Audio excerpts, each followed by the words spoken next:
자, 오늘 말씀 보겠습니다. 출애굽기 5장 1절에서 4절 말씀입니다. 출애굽기 5장 1절에서 4절 말씀 다 함께 한 목소리로 읽습니다. 그 뒤에 모세와 아론이 바로에게 가서 말하였다. 주 이스라엘의 하나님이 말씀하시기를 나의 백성을 보내라. 그들이 광야에서 나의 절기를 지켜야 한다 하셨습니다. 그러나 바로는 이렇게 대답하였다.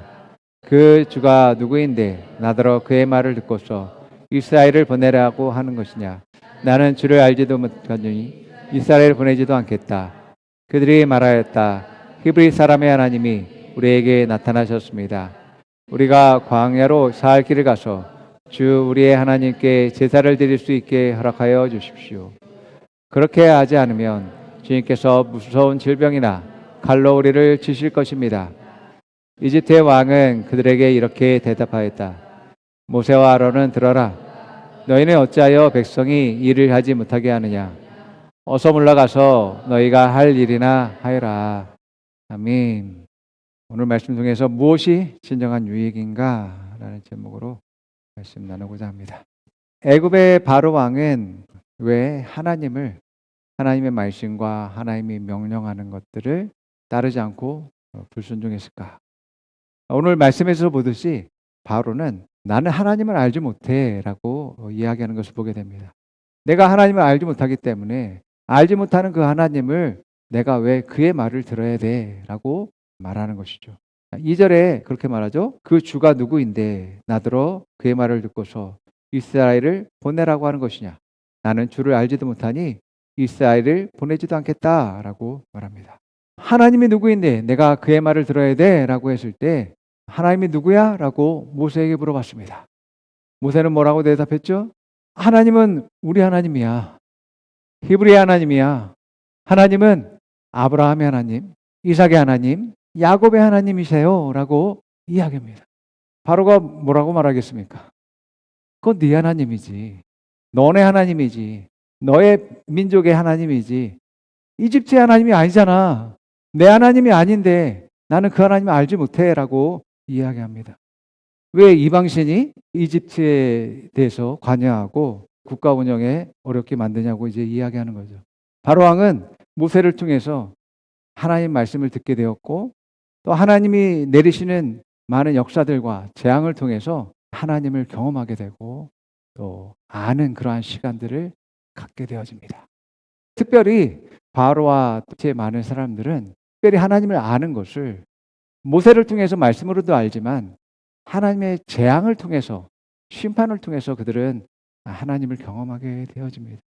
왜냐하면 그들이 믿지 않았기 때문에 하나님을 말씀을 받아들이지 않았기 때문에 그들은 재앙을 통해서 심판을 통해서 하나님을 경험하게 되어집니다. 그럼에도 불구하고 바로 왕은 하나님 말씀에 불순종하게 됩니다.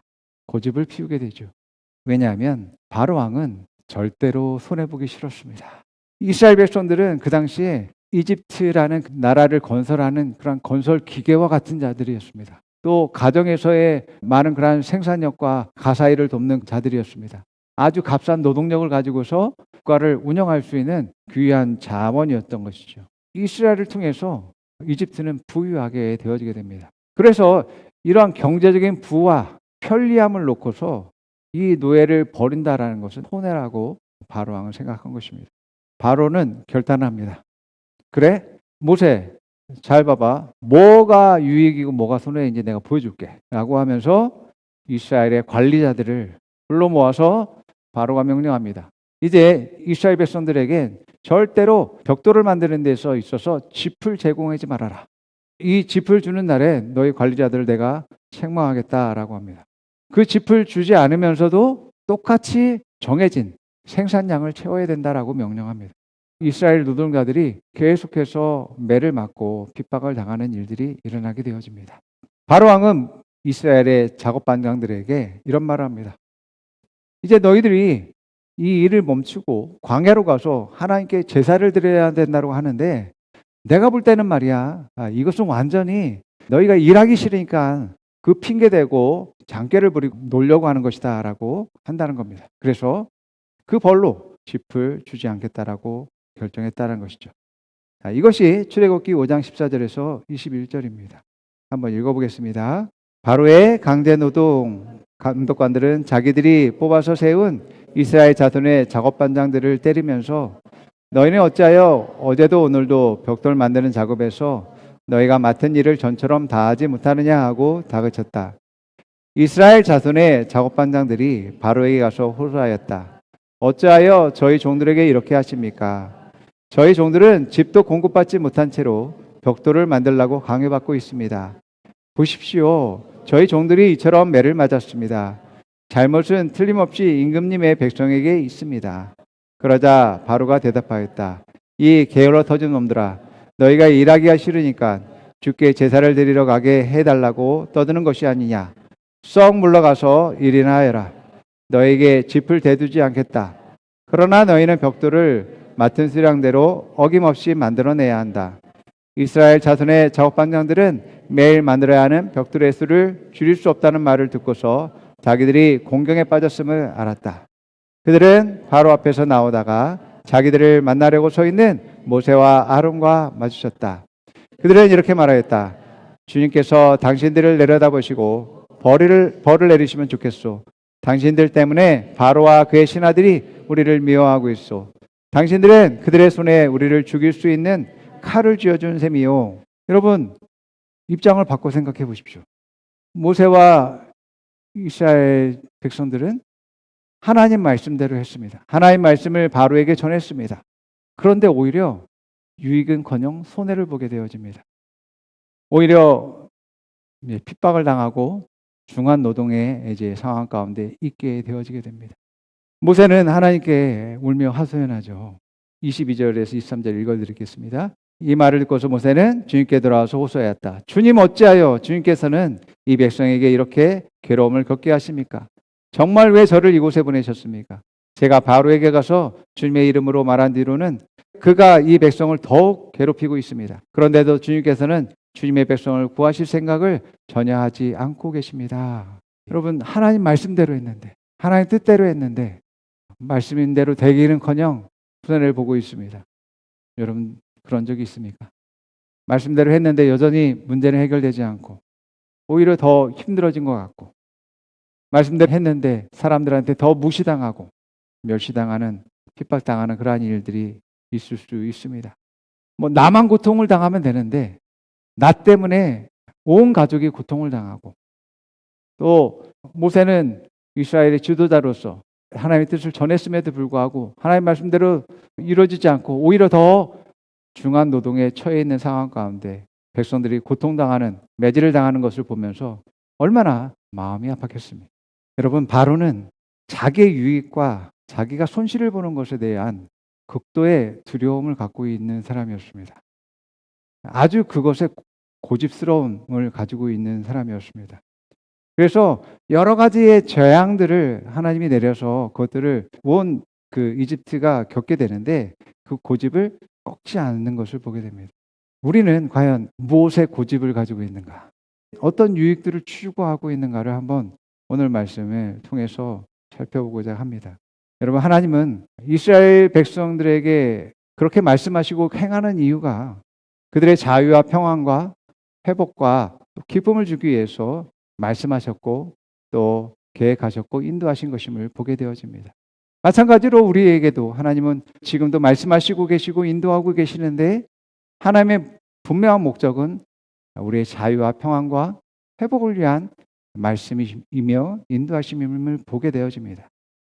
우리는 항상 이것을 잊지 말아야지만 됩니다. 비록 지금 당장 더 어려운 문제에 봉착하고 또 문제가 해결되지 않는 상황에 있다 할지라도 믿음을 선택할 수 있는 그러한 여러분 되기를 축원드립니다. 여러분, 사람은요, 많은 부를 얻는 것, 지위가 높아지는 것, 또 건강하게 오래 사는 것, 또 자신이 하는 모든 일들이 잘 되는 모든 것들을 자기 유익으로 생각합니다. 이것을 얻기 위해서 많은 노력들을 하고 있습니다. 그 유익을 넘어서 탐욕을 가지고 살아가는 많은 사람들을 우리는 보게 되어지게 됩니다. 골로새서 3장 5절 말씀을 우리 보겠습니다. 그러므로 땅에 속한 지체의 일들 곧 음행과 더러움과 정욕과 악한 욕망과 탐욕을 죽이십시오. 탐욕은 우상 숭배입니다. 탐심은 더 가지려는 그러한 욕망입니다. 욕심입니다. 이러한 탐심으로 말미암아서 우리는 시기하게 되고 질투하게 되고 또 사기를 치고 또 도둑질하고 강도를 행하거나 또 살인까지 저지르는 그러한 일들을 하게 됩니다. 이런 탐심으로부터 우리를 내 자신을 지키기 위해선 우리는 하나님 안에서 만족하고 또 감사할 수 있는 자들이 되어야 된다라고 말하고 있습니다. 자, 무엇보다도 세례요한은 그 침례를 받으러 온 많은 무리들에게 이렇게 말하는 것을 볼 수 있는데 누가복음 3장 10절에서 14절 말씀 우리 한번 읽어볼게요. 무리가 요한에게 물었다. 그러면 우리는 무엇을 해야 합니까? 요한은 그들에게 대답하였다. 속옷을 2벌 가진 사람은 없는 사람에게 나눠주고 먹을 것을 가진 사람도 그렇게 하여라. 세리들도 세례를 받으러 와서 그들에게 물었다. 선생님, 우리는 무엇을 해야 합니까? 요한은 그들에게 대답하였다. 너에게 정해준 것보다 더 받지 말아라. 또 군인들도 그에게 물었다. 그러면 우리들은 무엇을 해야 합니까? 요한이 그들에게 대답하였다. 아무에게도 협박하여 억지로 빼앗거나 거짓 고소를 하여 빼앗거나 속여서 빼앗지 말고 너희는 봉급으로 만족하게 여겨라. 아멘. 우리가 얼마나 더 가져야 되는지 또 무엇에 만족해야 되는지에 대한 기준들은 사람들마다 다를 수 있고 부르심마다 다를 수 있습니다. 이것이 미묘한 차이가 있습니다. 이것은 하나님의 인도하심을 받아야지만이 되어집니다. 그러나 세례요한이 한 말을 통해서 우리가 깨달을 수 있는 것은 하나님이 주신 것, 지금 내게 주신 것에 만족하는 삶을 사는 것이 중요하다라고 합니다. 우리는 더 많은 것들을 가져야지만이 더 많은 것들을 먹고 또 갖춰야지만이 만족스럽다라고 생각하는데 그렇지 않다라고 말하고 있는 것입니다. 그럴 때에 우리는 시기가 생기고 질투가 생기고 또 거짓말을 하게 되어지게 되고 또 도둑질하는 일들이 일어나게 되고 또 싸워서 빼앗는 그러한 일들까지 벌어지는 것들을 보게 되어집니다. 이 땅에 일어나는 많은 탐심과 탐욕이 바로 이러한 일들로 말미암아 벌어지게 되는 것을 보게 되어집니다. 침례 요한은 오히려 2개 가진 사람은 하나를 나눠줄 수 있는 사람이 되어야 된다라고 말씀하고 있음을 보게 되어집니다. 여러분, 우리의 부르심과 또 주신 것의 그러한 차이에서 하나님의 인도하심을 받고 또 감사할 수 있는 그러한 여러분 되기를 축원드립니다. 유다의 베들레헴에 엘리멜렉이라는 그러한 사람이 있었습니다. 그런데 베들레헴에 기근이 있어가지고 온 가족을 데리고 모압 땅으로 이제 이사를 가게 되어집니다. 너무나도 안타깝게 엘리멜렉이 사망합니다. 나오미하고 며느리들이 이제 생계를 꾸려나가는 상황 가운데 있었습니다. 아들마저도 이제 모두 죽게 되어짐에 따라서 이들은 이제 고향 베들레헴으로 다시 돌아오게 되어집니다. 고향으로 돌아와서 자기들의 가게에서 주어준 그 기업들을 일궈야지만이 되어지는데 그럴 만한 여력이 있지 않았습니다. 과부들이었고 또 농사를 짓기 위해서 이제 모종들이 필요했고 또 노동력이 필요했지만 이들에게는 그러한 것들이 없었기 때문에 그렇습니다. 그래서 이들은 기업을 이을 자를 찾기 시작합니다. 그 기업을 이어받을 1순위에 있는 사람을 찾아가고 소수문을 하게 되는 과정에서 보아스를 만나게 되어지죠. 이 보아스가 나서서 나오미와 룻의 기업을 찾아주는 일들을 하게 되어집니다.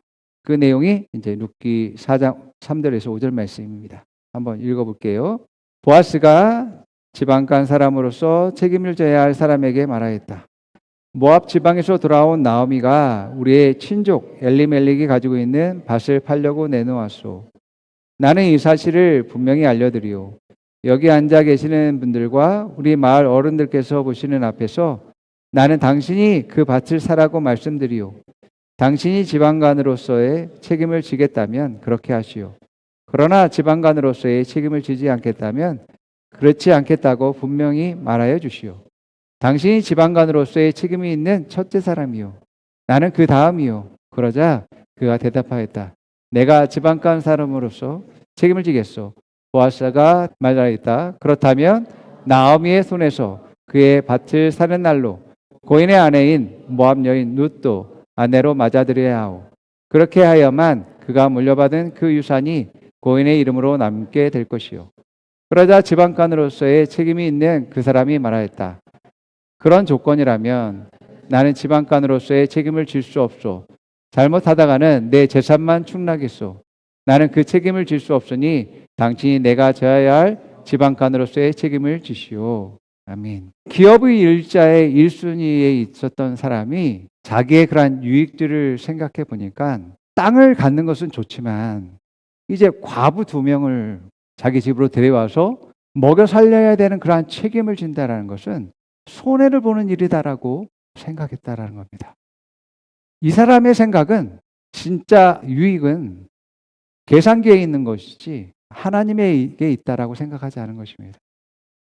여러분, 하나님의 진짜 기업은 땅에 있는 것이 아니라 사람에게 있습니다.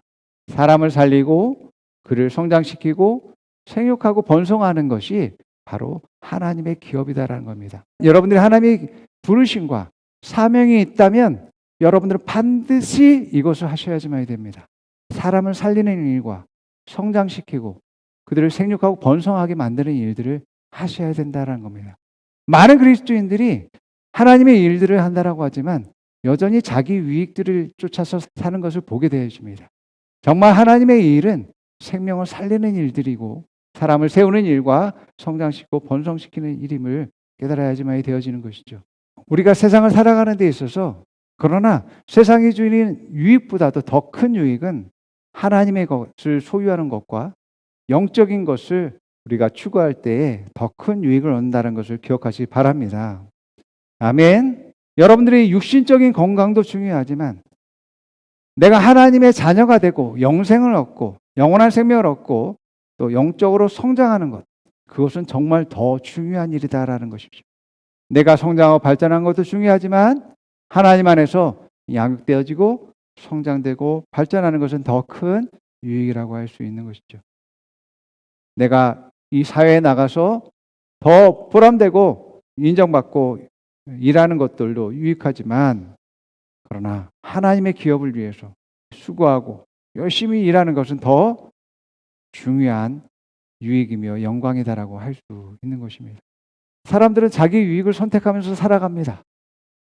그러나 그 속에서 우리가 하나님과 하나님의 것을 선택할 수 있는 유익이야말로 참된 유익을 선택하는 것임을 여러분들이 기억했으면 좋겠습니다. 여러분들이 돈과 명예와 인기를 선택하는 것보다 하나님의 칭찬과 상급과 하나님 주실 그 영광을 바라보면서 더 큰 유익을 추구하다 보면 하나님이 여러분들의 또 세우시고 형통케 하고 또 영광에서 영광으로 나아가는 일들이 있게 될 줄 믿습니다. 자, 누가복음 12장 16절에서 21절 말씀 우리 읽어볼게요. 그리고 그들에게 비유를 하나 말씀하셨다. 어떤 부자가 밭에서 많은 소출을 거두었다. 그래서 그는 속으로 내 소출을 쌓아둘 곳이 없으니 어떻게 할까 하고 궁리하였다. 그는 혼자 말하였다. 이렇게 해야겠다. 내 곡간을 헐고서 더 크게 짓고 내 곡식과 물건들을 다 거기에다 쌓아두겠다. 그리고 내 영혼에게 말하겠다. 영혼아, 여러 해 동안 쓸 많은 물건을 쌓아두었으니 너는 마음 놓고 먹고 마시고 즐겨라. 그러나 하나님께서 말씀하셨다. 어리석은 사람아, 오늘 밤에 내 영혼을 내게서 도로 찾을 것이다. 그러면 내가 장만한 것들이 누구의 것이 되겠느냐? 자기를 위해서는 재물을 쌓아두면서도 하나님께 대해서는 부유하지 못한 사람은 이와 같다. 아멘. 부자는 자기의 부유함과 자기의 수입들, 그것들을 저장할 수 있는 공간들을 더 증가시키고 확대시키는 것들을 계획했습니다. 이것이 자기의 기쁨이었고 또 즐거움이었고 행복이었습니다. 그러나 하나님은 그것보다도 더 크고 중요한 일들이 있는데 그것은 내 영혼이 잘 되는 거야. 내가 육신적으로 평안한 것보다도 기뻐하는 것보다도 내가 더 중요한 일들은 더 큰 유익들은 내 영혼이 잘 되는 것이라고 말씀합니다. 만약 내가 내 생명을 잃어버린다면 그 많은 재물이 누구의 것이 되겠냐라고 말씀하시는 것이죠. 우리가 물질도 중요하지만 물질보다도 더 중요한 것은 하나님을 얻고 하나님 안에서 더 성장하고 발전하는 것임을 말씀하고 있음을 보게 되어집니다. 여러분, 하나님으로 부유해지게 되어진다라는 것은 하나님을 더 내가 알면서 하나님의 것을 더욱더 소유하며 그 안에서 더욱더 성장하고 발전하는 것을 말씀하고 있습니다. 여러분 안에 더욱더 성령으로 충만하고 말씀으로 더욱더 가득 차서 여러분의 삶에 하나님의 인도하심과 하나님의 역사하고 이루시는 일들이 더욱더 풍성해지고 그 안에서 여러분들이 영적으로 성장하고 발전하고 영광에서 영광으로 나아가는 그러한 삶이 더 큰 유익이 되다라는 것을 기억하기 바랍니다. 사람들은요, 이렇게 자기 유익을 위해서 고집스러워지지만 또 하나, 사람들은요, 자기의 안전과 보호에 대해서 고집스럽습니다. 요셉을 알지 못하는 이집트의 바로왕은 이스라엘 민족이 점점 번성하는 것을 볼 때 두려웠습니다. 70명의 그 사람이 이집트에 들어왔는데 2만 명에 육박하는 그러한 사람으로 증가되어졌죠. 여러분, 고대의 경제력, 군사력, 국제사회의 영향력, 이 모두가 다 얼마만큼의 인구를 가지고 있느냐에 따른 것이었다라는 것들을 볼 때에 여러분, 이집트의 백성들보다 이스라엘 민족의 백성들이 더 많은 인구들을 가졌다라는 것은, 번성한다라는 것은 두려운 일이었습니다. 뿐만 아니라 하나님이 백성을 인구가 증가되게 하는 것뿐만 아니라 일이 잘 되게 하셨습니다. 그들이 하는 목축업과 사업들이 잘 되었습니다. 세 번째는 이 많은 백성들이 반기를 들어서 쿠데타를 일으킨다면 또 어떤 전쟁과 전투가 일어났을 때 이 백성이 다른 나라와 손을 잡고 대적한다면 자기의 정치 생명과 자기의 왕조는 끝이 난다라는 그러한 두려움을 가졌습니다. 이것이 출애굽기 1장 9절에 10절 말씀에 나와 있습니다. 한번 읽어보겠습니다. 그 왕이 자기 백성에게 말하였다. 이 백성 곧 이스라엘 자손이 우리보다 수도 많고 힘도 강하다. 그러니 이제 우리는 그들에게 신중히 대처해야 한다. 그렇게 하지 않으면 그들의 수가 더욱 불어날 것이고 또 전쟁이라도 일어나는 날에는 그들이 우리의 원수들과 함께해서 우리를 치고 이 땅에서 떠나갈 것이다. 아멘. 이처럼 바로 왕은 이스라엘의 번성, 곧 하나님의 축복을 두려워했습니다. 이스라엘 민족이 인구가 번성하고 그들이 하나님이 축복하시는 것에 위협을 느꼈습니다. 그래서 자기의 안전에 대한 고집들이 생긴 것이죠. 이들을 놓지 않는 그러한 고집스러움이 그 안에 자리 잡게 되어집니다. 사람들은 자기의 유익을 위해서, 자기가 손해보지 않기 위해서, 자기의 안전과 보호를 위해서는 아주 극도로 고집스러워집니다. 그러면 그런 말 하겠죠. 그럼 손해보고 신체적이고 경제적인 위협 속에서 뭐 그냥 내줘야 됩니까? 라고 질문하겠죠. 그런데 우리의 시각은 물질에서 그 기준을 두면 되지 않습니다. 여러분의 선택과 기준을 하나님 말씀과 뜻과 부르심 쪽에서 찾아야지만 되어집니다. 그럴 때에 정말 진정한 유익이 무엇인지 여러분들이 깨닫게 되어지는 거죠. 내가 물질을 쫓기보다는 정말 하나님 나라를 위해서 살아가기로 선택하게 되고, 내가 세상의 인기와 성장을 그것보다는 내가 하나님 안에서 더 세워짐과 성장을 선택할 수 있는 것이죠. 여러분들이 모든 선택 결정을 하는 가운데 정말 돈, 육신적이고 물질적인 유익을 선택하기보다 먼저 하나님의 뜻을 발견하고 여러분의 부르심을 생각하면서 무엇이 최선인지 옳은지 여러분들이 판단할 수 있어야지만 되어집니다.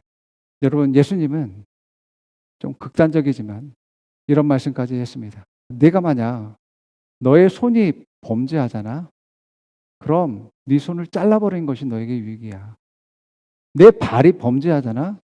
잘라버리고 내 영혼이 잘 되는 것이 더 유익이다라고 말씀하십니다. 뿐만 아니라 네가 다른 사람을 실족하게 하잖아. 다른 사람을 해를 끼치는 일들을 하는 것보다는 네가 맷돌을 목에다 걸고서 물속에 떨어져서 죽는 게 더 나아. 아주 극단적으로 이야기합니다. 요한복음 12장 25절에서 26절 말씀 한번 우리 읽어보겠습니다. 자기의 목숨을 사랑하는 사람은 잃을 것이요 이 세상에서 자기의 목숨을 미워하는 사람은 영생에 이르도록 그 목숨을 보존할 것이다. 나를 섬기려고 하는 사람은 누구든지 나를 따라오너라. 내가 있는 곳에는 나를 섬기는 사람도 나와 함께 있을 것이다. 누구든지 나를 섬기면 내 아버지께서 그를 높여주실 것이다. 예. 주님은 왜 이렇게까지 말씀하시는 걸까요? 이 말씀을 표면적으로는 자기 보호와 안전에는 전혀 관심이 없는 것 같아 보입니다. 주님이 여기서 말씀하시려고 하는 목적은 뭐냐면 너의 진짜 유익과 안전과 행복은 하나님께 있어 라고 말씀하시는 것이죠. 네가 세상을 추구하다 보면 너 진짜 죽는다. 나와 상관없이 살다가는 너 진짜 죽는다고. 네 영혼이 계속 영원히 살 텐데 네 영원한 삶을 어디서 살 건데 나와 함께 천국에서 영원한 삶을 살아야 되지 않겠니? 네 육신이 범죄하고 나를 떠나서 산다면 그걸 잘라버리는 게 더 낫지 않겠어? 라고 말씀하는 겁니다. 여러분, 모든 사람들이 자기 유익을 추구하고 안전을 추구합니다. 여러분, 하나님도요. 하나님도 하나님의 유익을 도모하십니다. 특별히 하나님은 절대로 손해보시는 분이 아닙니다. 표면적으로는 하나님이 손해보는 것 같지만 결국은 하나님 승리하시고 영광을 받으시는 분입니다. 많은 사람들이 자기 유익을 위해서 계산기를 두드리죠. 그 계산기는 자기가 아는 범위에서 계산기를 두드립니다. 바로왕도 자신의 지혜와 경험을 가지고서 자기 유익을 쫓았습니다. 그 판단에서 정말 명석하고 똑똑하고 또 지도자들에게 무엇이 옳은지에 대해서 이제 지혜를 구하고 그것들을 계산해 보았습니다. 그리고 그것이 맞다라고 판단합니다. 그런데 여러분, 예상치 못한 일이 있죠. 완전하지 않거든요. 사람의 지혜는 완전하지 않습니다. AI도 완전하지 않습니다, 여러분. AI는 사람을 학습한 겁니다. 죄와 악을 학습한 자입니다. 미래를 알지 못합니다. 모든 변수를 계산할 수가 없습니다. 오직 하나님만이 모든 것을 아시고 또한 앞으로 있을 일을 미리 말씀하시고 아시는 분입니다. 그렇기 때문에 우리의 진짜 성장과 발전과 또 안전은 하나님 뜻과 말씀 안에 있음을 고백합니다. 말씀에 순종하고 자기 뜻을 내려놓은 자들만이 지혜롭고 또 온전한 결과들을 얻는 것을 보게 되어집니다. 누가복음 14장 28절에 33절 말씀 마지막으로 한번 보겠습니다. 너희 가운데 누가 망대를 세우려고 하면 그것을 완성할 만한 비용이 자기에게 있는지를 먼저 앉아서 셈하여 보아야 하지 않겠느냐. 그렇게 하지 않아서 기초만 놓은 채 완성하지 못하면 보는 사람이 그를 비웃을 것이며 이 사람이 짓기를 시작만 하고 끝내지는 못하였구나 하고 말할 것이다. 또 어떤 임금은 다른 임금과 싸우러 나가려면 2만 명을 거느리고서 자기에게로 쳐들어오는 저 그를 자기가 10,000명으로 당해낼 수 있을지를 먼저 앉아서 헤아려 보아야 하지 않겠느냐. 당해낼 수 없겠으면 그가 아직 멀리 있을 동안에 사신을 보내서 화친을 청할 것이다. 그러므로 이와 같이 너희 가운데 누구라도 자기 소유를 다 버리지 않으면 내 제자가 될 수 없다. 아니, 계산을 하라고 하면서, 계산을 해보라고 하면서 나를 따라올 때는 모든 걸 다 버려야 된대요. 그게 유익이라고 말씀하고 있는 것입니다. 우리는 하나님의 자녀로서 이 땅 가운데 살아가고 있습니다. 우리는 항상 이것을 인식해야지만 됩니다. 나는 하나님의 자녀이고 하늘에 속한 자이지만 이 땅 가운데 하나님으로부터 보냄받아서 사명을 가지고 이 땅 가운데 살고 있다는 것을 항상 인식해야지만 됩니다. 그렇지 않으면 그냥 세상 속에 있는 나, 내 육신, 내 육신의 평안함, 기쁨, 성공 이것만을 향해서 계속 쫓아갑니다. 그렇게다가 망합니다. 여러분, 보이는 것이 전부가 아닙니다. 돈, 명예, 지위 이것이 전부가 아닙니다. 우리가 바로 왕과 이집트에서 이스라엘 백성들이 출애굽하는 그 상황 속에서 우리가 보면 여러분 우리가 살아가는 이 세상 가운데서 하나님과 하나님 말씀 앞에서 절대로 고집히면 안 된다는 겁니다. 바로 왕은 무엇을 쫓아갔습니까? 자기의 유익과 안정과 행복을 쫓아갔습니다. 그것을 선택하고 하나님 말씀을 버렸고 하나님의 뜻을 거절했습니다. 10번의 재앙을 맞이하면서 그러면서도 고집을 피우게 되죠. 여러분, 하나님으로 부여해지는 것만이 우리의 참된 유익과 안정과 행복이라는 것을 우리가 깨달아야지만 됩니다. 그럴 때 나에게 영원한 생명을 얻게 되어지게 되고 또 영적으로 성장하게 되고 더욱더 하나님의 기업을 일구는 자로서 더 세워지면서 영광에서 영광으로 나아가게 되는 것이죠. 요한 3서 1장 2절은 이렇게 말합니다. 사랑하는 자여 내 영혼이 잘된 것 같이 내가 범사에 잘되고 강건하기를 내가 간구한다라고 말합니다. 여러분, 무엇이 나의 영혼이 잘되는 것인지 여러분들이 그것들을 생각하고 하나의 뜻 안에서 여러분들이 그것들을 선택할 때 참된 유익과 행복이 있다라는 것을 깨닫기를 바랍니다. 여러분들을 축복합니다. 아멘. 함께 고백해 봅니다. 나는 하나님으로 부유합니다. 나는 하나님의 생명으로 가득합니다. 나는 성령으로 충만합니다. 나는 하나님의 축복으로 가득합니다. 나는 하나님의 기업입니다.